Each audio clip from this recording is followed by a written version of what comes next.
we're bringing Italians back. And he's like, the Sopranos took it from us, but we're back. This wasn't on my vision board to do a movie about my dad. This was something that we were kicking around, and we wrote it, and here we are.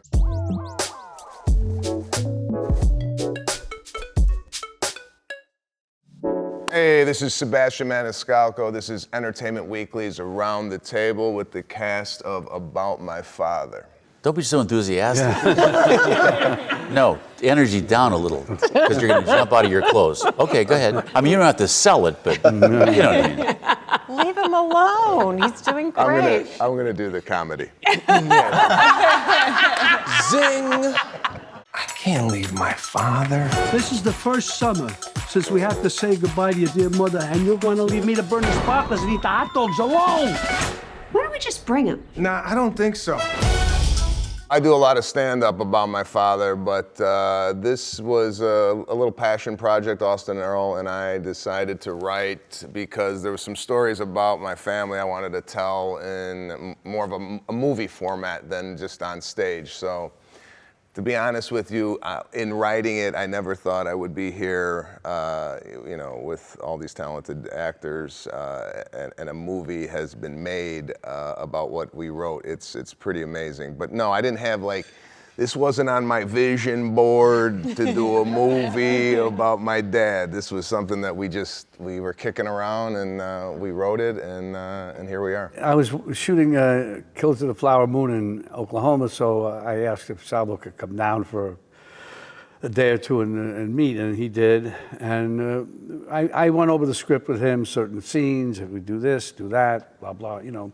And it was good. It was very helpful, and he was a good guy. Then I brought him over to the set to meet Marty Scorsese, and it was good. Yeah, you know, he goes down there, and I told him, I go, you got to call me right when you get out of the meeting. I got to find out what happened between you two. So, I mean, it was pretty surreal moment where I was in Los Angeles, my dad's in Oklahoma, sitting in De Niro's trailer discussing, you know, the script. And my father's like working with a script. And this is crazy. But yeah, it was a wild experience to talk to my dad after he was hanging out with him for a couple of days in Oklahoma, and then he came to set. My father came to set, and Bob wanted him to kind of teach him how to do a dye job. So I'm sitting there on set, and I'm watching my dad with the foil and teaching him how to do the thing, and I was like, wow, this is... The salon looked like my dad's salon growing up, and then I never would have thought that I would see my father teaching Robert De Niro how to do hair. And a scalp massage, too. Yeah. And I had posters of you know, his movies, Casino, Goodfellas, on my wall. I remember my mother for Christmas, you know, when you go to the mall, or when you used to go to the mall, they had these stencil drawings, like these pencil drawings, and my mother brought me back Stallone, De Niro, Pesci, and Pacino, and I hung all these stencil. It's just wild. I mean, it's just a crazy experience for me that, you know, growing up watching this man's movies, and then now last night watching the movie, my father sitting in front of me, and I'm watching the movie, I'm watching my father, and I still pinch myself. I pinched myself when I got up this morning, you know.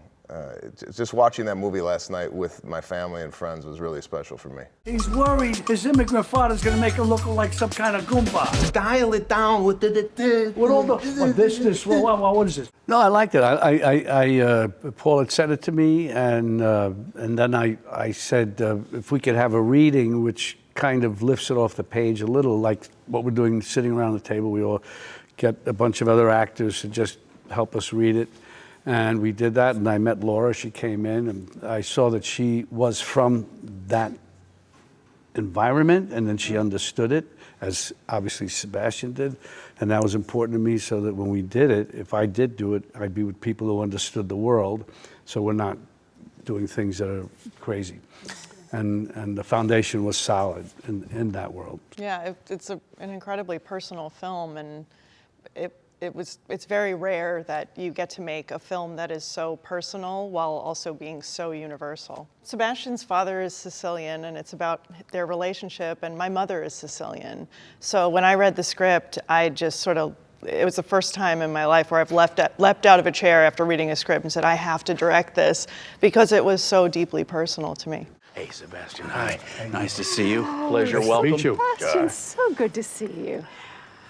And you must be the charming Salvo. So nice to finally meet you in person, Tigger.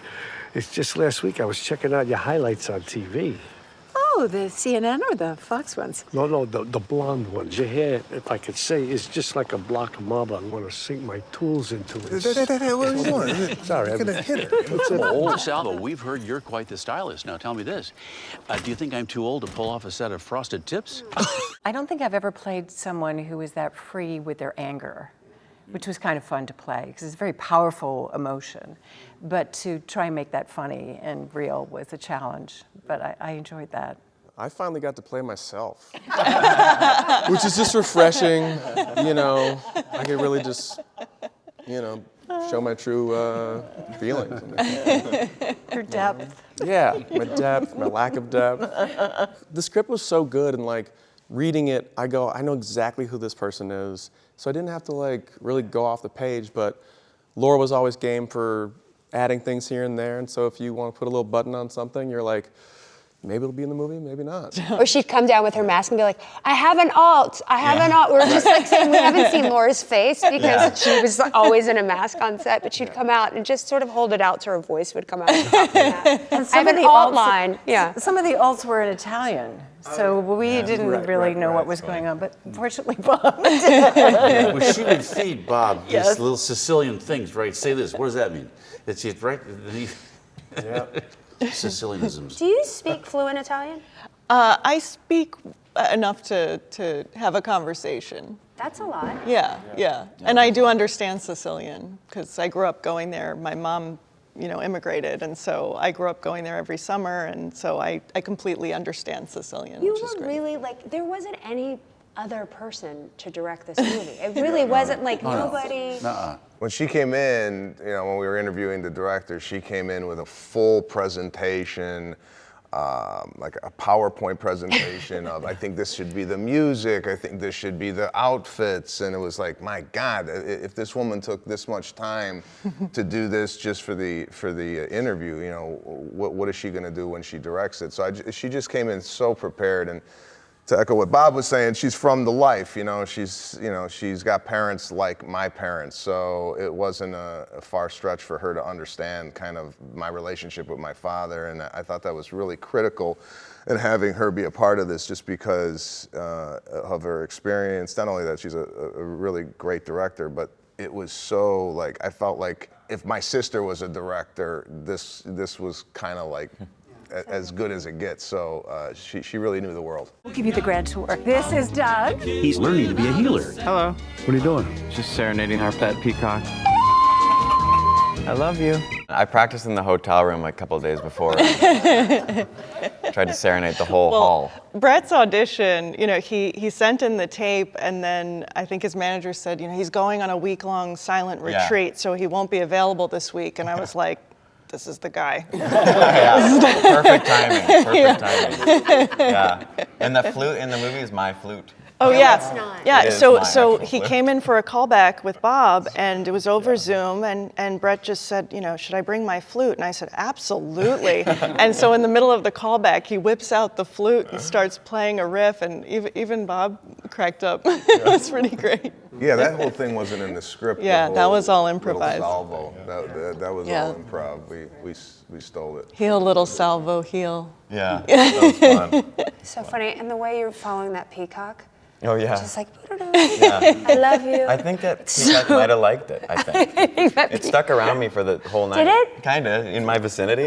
And they're hard to wrangle. They're hard to wrangle. as we know. Birdman. Yeah. The dog was terrible. Oh yeah. Yeah, the dog couldn't do anything. Dog. We picked a dog. They picked a dog who the breed doesn't like to hold things. They were like, oh, those breeds, they don't like anything in their mouth. So strange. all we were asking the dog was like, carry this, and the dog was like, Couldn't do it. And David saved the day, didn't you, with an improvised line? I don't know. Oh yeah, Well, doesn't need about he's so big.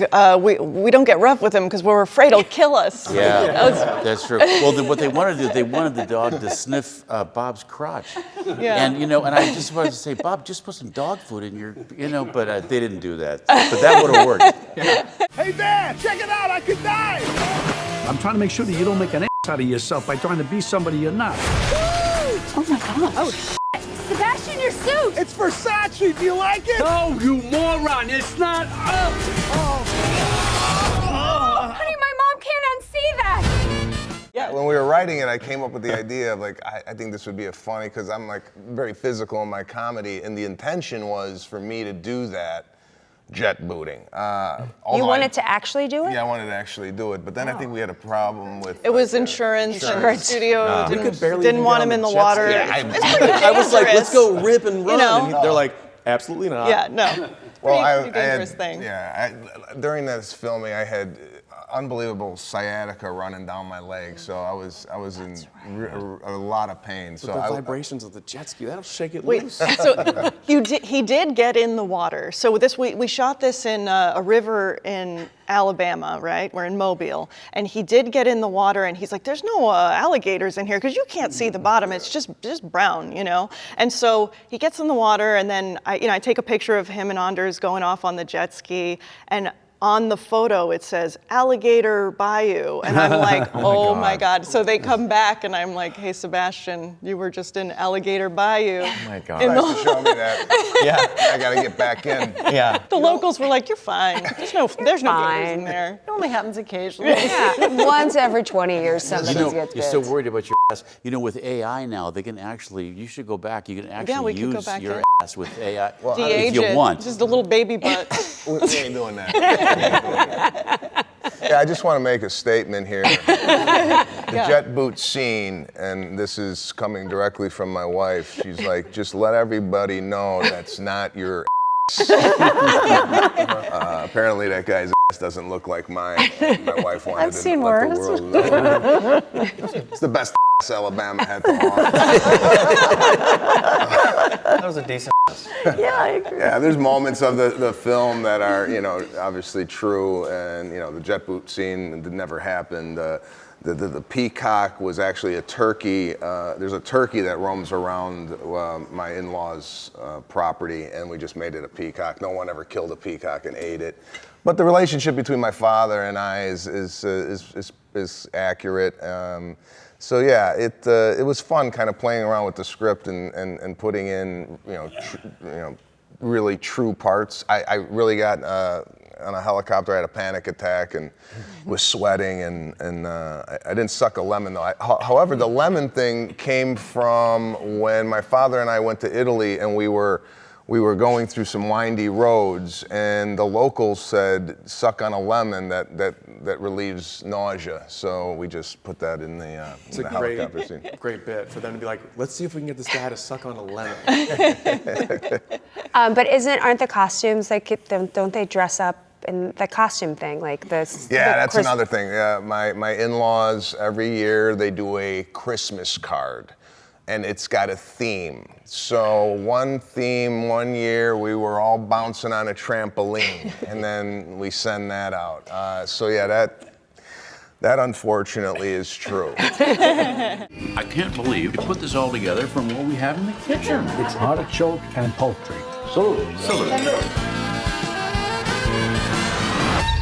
Oh, no.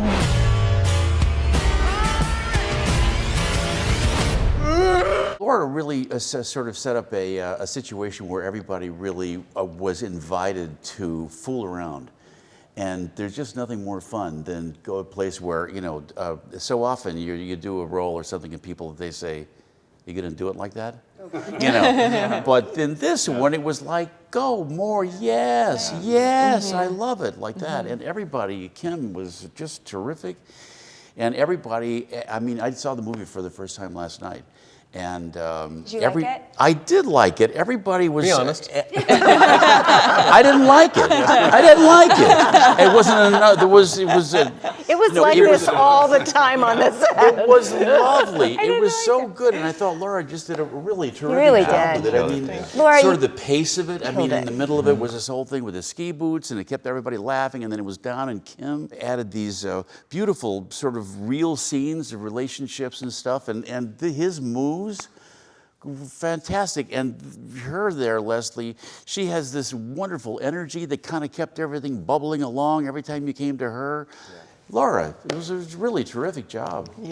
These guys. I mean, this is like the dream team. Like, this is like, the greatest cast that a director could ask for. But let's be honest, guys. Shooting in Alabama, in Mobile, Alabama, was not easy. No. During a pandemic. During a pandemic. Right. Yeah. And like 80% of our movie is outside, and we pick a city that is.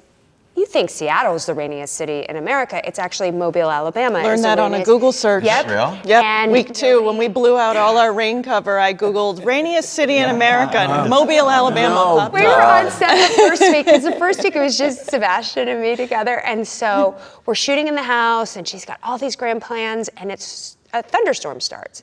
But the thunderstorm isn't near us. It's like 3 miles away.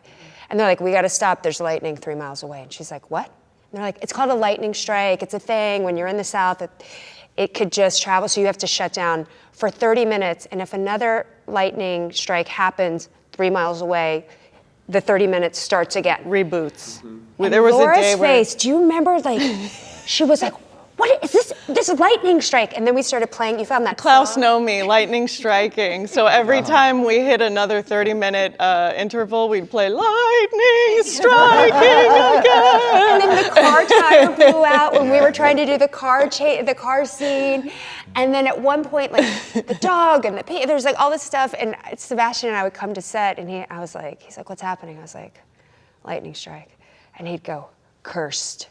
Yeah. We're cursed. The curse of, well, in Sicilian, peacocks are bad luck. It's true, that whole, that. monologue that Bob improvised in the car where he's like, with the bad luck where I come from, they're a bunch of show-offs. It's true, they're considered bad luck, so we called it the curse of the peacock. So then you see the movie and you're like, wow, that's really good. All that, out of all that cursed stuff came, And then these guys are also great. So I feel like we really formed like this family in a way. And I think you sort of see it. Sometimes chemistry, it just doesn't it's happening, but it doesn't end up on the film. I don't know why. Right. But like when I see this, I feel like everything that was happening when we were shooting it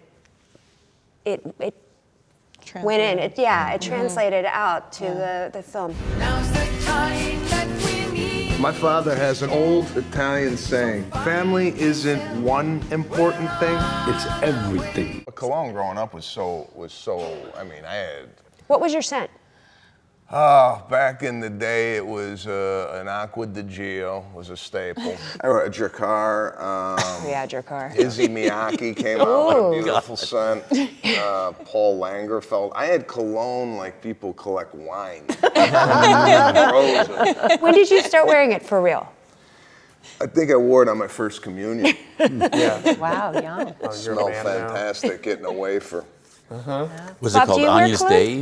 What was the name of it? Never mind. Do you? I don't own cologne. I should get one. This is just straight pheromone happening. This is pheromone and cedarwood deodorant. Oh, and cedarwood. Cedarwood deodorant. Nothing toxic. No, nothing. It's Nothing. organic. You're Yeah. the type of guy though. He reminds me of you would light an incense stick and walk. Oh yeah. Palo Santo. Yeah, that is exactly right. Yeah. You would, wouldn't you? Oh, yeah. Kind of. Do you? Sometimes I'll do a little aftershave. What's the difference? Clubman's. What's the Yeah, difference? that's a good Well, point. aftershave, for me, I'm like, I don't want razor bumps or whatever, but like it's scented because they got to make it something. But I don't do cologne really. I can't take them. I hate them all. Since like you go into like a hotel or something and all of a sudden there's a scent, right? I can't stand that. A department store where you walk in and you're like, That's it. and they're like coming at you. I'm not big on it. Try this. I know, I don't wear them either. It's No. like my skin doesn't like it or something. Apparently, I'm the only one. If you smell bad, I like or Did you ever try that little tree that they hang in cars? Oh, those are intense. Yeah, no, that, those that are- would I those think are would. toxic. Listen, I Those are appreciate a really good bad. smell. It never works on me. you just Well, smell some good. people don't like it. I loved cologne so much. And to your point on the tree, I didn't do a tree. What I did is I took almost like a towel like this, Oh my God, and stop it. I cut it into strips, and then I would roll it, right, and then I would dip it in my favorite cologne. And then I would put the towels in the vents in my car. Oh my God, that's genius. So when I put the air to heat Sad. on, Should have been. the car smells like me. Should have been in the movie. That's a By great the way, idea. and you never lose your scent. No, it's You're always there. in it. Then you take your car and they're like, Aye, you found these aye. towels in the vent? That's what started the fire. So I don't know if your neighborhood kids pranked you or what. We thought it was a squirrel, but it's Yeah. just some smelly towels. Could have died. Do you wear perfume? No. Nothing. Did your dad or your mom? Was that something? My dad did. It's Yeah. an It's Italian a Italian guys. thing. Yeah, yeah. My friend saw the movie with me when I saw it in New York, and he's Italian. And the scene when you're in the garden, he was like, "Oh my God, that's my father. My father would do that." And I said, "What was it? A squirrel?" And he said, "No." He said it was like a groundhog or something was in there, and he said the that they would do to. He's like, it was like torture to try to kill. Like he's like, because his zucchini and his vegetables were so prized, and I don't know. It was really sweet that when he saw it, and then he also stood up at the end, and he's like, "We're bringing Italians back," and he's like, "The Sopranos took it from us, but we're back." That's really weird. Thank you, everybody, for joining us at Entertainment Weekly's Around the Table with the cast of About My Father. The movie is in theaters May 26th. We'll see you there. Good, David? I'll critique after. I'll give you numbers.